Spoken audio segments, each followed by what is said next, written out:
আজকে মহাখালীতে তিতুমির কলেজের শিক্ষার্থী ভাই ও বোনেরা তাদের অধিকার আদায়ের আন্দোলন চলাকালীন রাস্তায় ব্যাপক যানজট সৃষ্টি হয়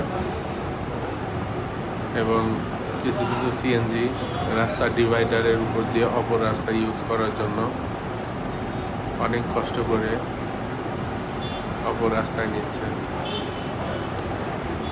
আসলে আন্দোলন না করলে কোনো কিছুই আসলে দেশে সফল হয় না, কিন্তু মধ্যবিত্ত বা নিম্নবিত্ত যারা রোজগার আয় করে তাদের কষ্টের সীমা থাকে না।